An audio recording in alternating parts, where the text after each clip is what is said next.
blizzard of 22 was predicted days in advance, so we were expecting it, but we had no idea what we were in for.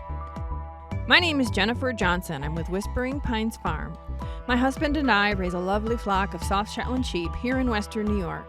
This channel is all about raising sheep for their wool, and you'll find videos and playlists about farm life, caring for sheep, and spinning their wool into yarn. Friday, the storm started with snow and wind. We made sure we had enough gas for the generator, food, and supplies to cover us so we wouldn't have to leave the house. Authorities at all levels were saying that driving would be impossible, so get what you need and be prepared by Thursday night. We live close to two Great Lakes, and the majority of our weather is due to those lakes.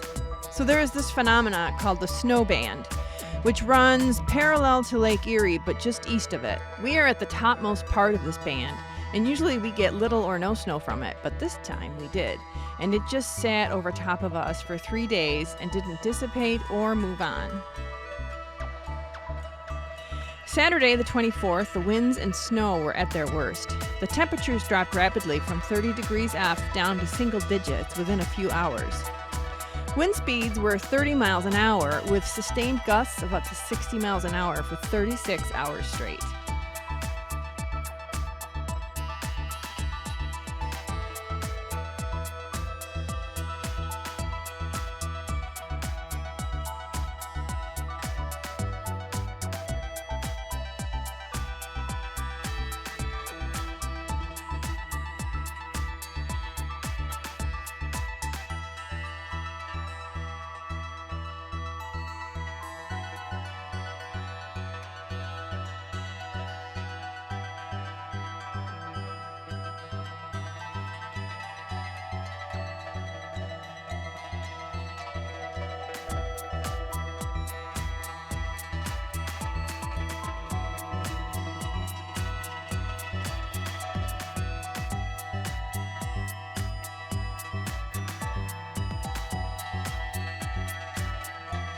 Doing chores during a blizzard is very difficult, mostly due to the drifting snow, which in some cases drifts were as high as 10 feet.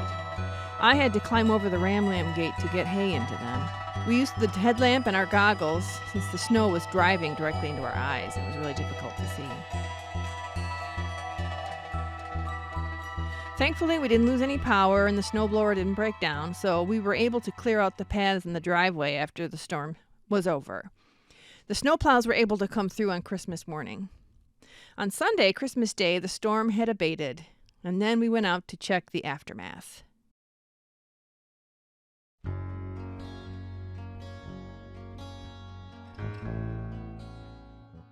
So it's Christmas Day. We had a blizzard for the past 2 days.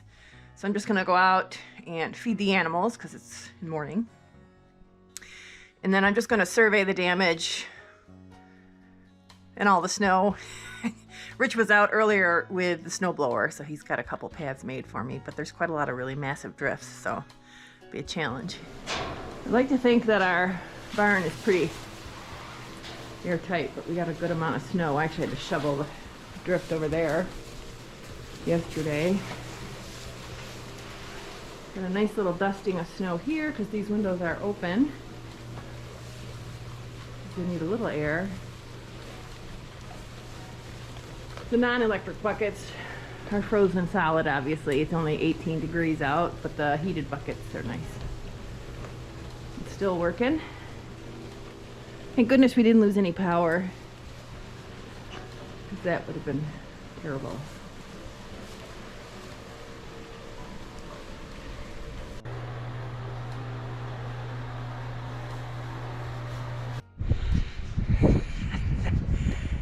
Puzzling with how I'm going to navigate this. That's an enormous drift, if you can see the fence posts. The boys are in there. I just got to get the hay to them, so wish me luck.